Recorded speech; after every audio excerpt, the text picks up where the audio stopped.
మరి మా ప్రభుత్వంలో ఉన్నప్పుడు కేసీఆర్ గారు ముఖ్యమంత్రిగా ఉన్నప్పుడేమో మహబూబ్ నగర్ పట్టణంలో 4000 మందికి డబుల్ బెడ్రూమ్ ఇల్లు ఇస్తే ఈ ప్రభుత్వం రేవంత్ రెడ్డి గారి ప్రభుత్వం వచ్చినాక వాళ్ళ కాంగ్రెస్ గతంలో ఉన్నప్పుడు ఇచ్చిన పట్టాలనే ఈరోజు తిరిగి అవేదో ఆక్రమణల కింద చిత్రీకరించి దయా దాక్షిణ్యం లేకుండా ఉదయం 3 గంటలకి నోటీసు లేదు, కనీసం పేదవాళ్ళనే సోయి లేదు, ఆ పేదవాళ్ళ పిల్లలు అక్కడ చదువుకుంటున్నారనే జ్ఞానం లేదు, వాళ్ళంతా దివ్యాంగులనే ఇంగిత జ్ఞానం కూడా లేదు. కనీసం ఇంత కుసంస్కారంగా బుల్డోజర్లను ఇంటి మీదకి పంపి వాళ్ళందరినీ పొద్దున 3 గంటలకు వచ్చి నిర్దాక్షిణ్యంగా 29 ఆగస్టు నాడు కొట్టిపారేసినారు.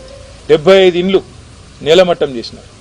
నేను రేవంత్ రెడ్డి గారిని అడుగుతా ఉన్నా, పదే చెప్తుంటావు పాలమూరు బిడ్డను, నేను మీ పాలమూరు బిడ్డల ఆశీర్వాదంతోనే ముఖ్యమంత్రి అయినాను అని చెప్తా ఉంటావు. ఎందుకు నువ్వు ముఖ్యమంత్రి అయింది? పేద ప్రజల కడుపు కొట్టనికా? పేద ప్రజలు మీ కాంగ్రెస్ ప్రభుత్వమే ఇచ్చిన పట్టాలలో ఇండ్లు కట్టుకుంటే వాటిని కూలగొట్టనికా? ఈరోజు నేను అడుగుతా ఉన్నా ఈ ప్రభుత్వాన్ని, ఒక్క కారణం చెప్పగలుగుతారా ఫలానా కారణంతోనే అక్కడ కూలగొట్టినామని? నిజానికి చిత్తశుద్ధి ఉన్న ప్రభుత్వం అయితే గతంలో కేసీఆర్ గారి ప్రభుత్వం చేసినట్టుగా పేదలు బీదలు ఉంటే వాళ్ళు గనక ఎక్కడైనా గవర్నమెంట్ స్థలంలో ఇల్లు కట్టుకుంటే జీవో నంబర్ 58, 59 కింద ఆనాడు రెగ్యులరైజ్ చేసిన ఘనత కేసీఆర్ గారి ప్రభుత్వాన్ని.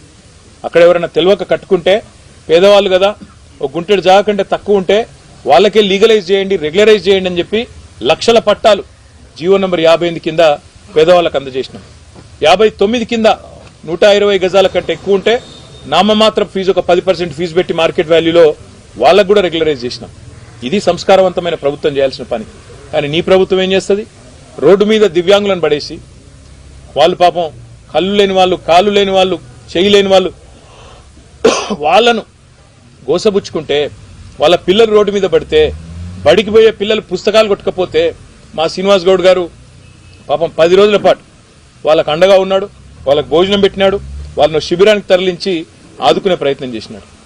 నేను రాష్ట్ర ప్రభుత్వాన్ని, ముఖ్యంగా రేవంత్ రెడ్డి గారిని పాలమూరు బిడ్డ అని చెప్పుకునే రేవంత్ రెడ్డి గారిని అడుగుతా ఉన్నా, నీకు గనక నిజంగా సంస్కారం ఉంటే, నీకు కనీసం పేదల పట్ల ప్రేమ ఉంటే వెంటనే ఆ 75 మందికి వెంటనే తక్షణమే డబుల్ బెడ్రూమ్ ఇండ్లు కేటాయించి ఉన్నాయి.